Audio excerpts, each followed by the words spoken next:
There are certain factors that makes believers shut down the boy of compassion. Me, that's happened to me a lot of times. People have helped, but because of some of their attitude, I stopped helping them. Have that happened to you before? How do you feel when you do that? How do you feel? Huh? Let me hear now. How do you feel?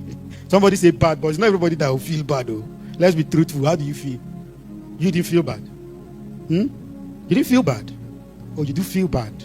So what made you feel bad?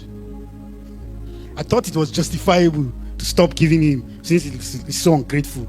You know when you are giving somebody something he doesn't have and he's showing you attitude of ingratitude and now showing some entitlement mentality. You now say, this guy don't know why I'm suffering to make this money. Oh no, let me teach him a lesson. The next time you see his message off your phone, the next time I call you, you just you don't tell me you've not done it. That is what it means to shut boy of compassion. That's what it means to shut your heart. You might see somebody in need that has something, that is in need of something you have, but there are certain factors that can make you make a decision not to. So, and to be honest, for those that feel that say you feel bad, that is a marker that shows that you are a believer. When a believer shuts his boy of compassion, he feels bad. Sometimes you might even be doing it for the good reason. It doesn't mean that every time you do it, it's bad. No. But there are instances. So let's talk practical so that I won't be just talking theoretical. So if somebody is always asking me, and I now understand that the person is doesn't really need this thing, and is asking me, or I came to understand that the person is ungrateful. Okay, let's use ungrateful. I'm helping someone in need. He really needs it too, but the problem, he doesn't know how to say thank you. He doesn't show gratitude. So if it's you, what will you do? If it's you, what will you do? You stop. It's a natural thing to stop. So you are just being human when you do that. But now, listen. According to the scripture here, it says, if you shut your heart from him, how does the love of God abide in you? So, but that doesn't mean that there are no times that situation will make you to shut it. But God is more interested in our motive than our actions. Even God is not all of his actions that appear to be love.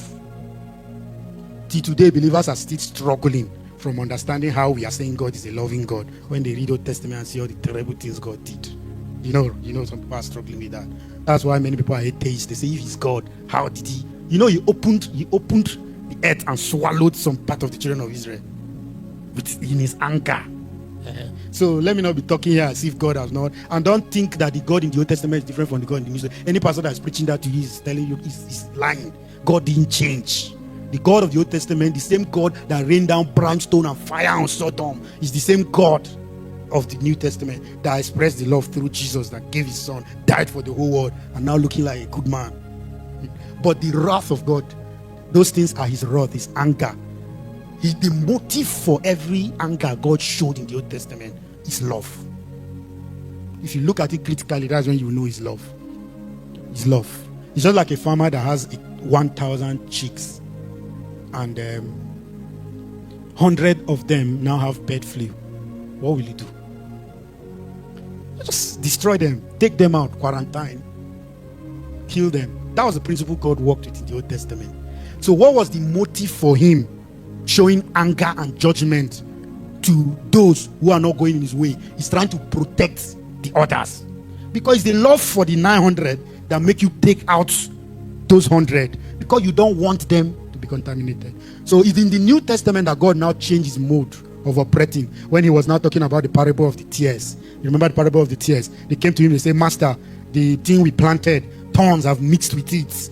So they expected that like he used to be before. He would say, oh, take cutlass, go into the farm, cut away all the thorns. He said, no, let's leave it. Because once you want to go and cut the thorns, you will end up hitting the good ones. Say, let's leave it. When they grow on the day of harvest, we'll separate the good from the bad. So that's what now brings the future eternal judgment of God. So it's no longer looking like a now judgment. But I'm just trying to tell you that even the Old Testament judgment of God that you see, the motive is love.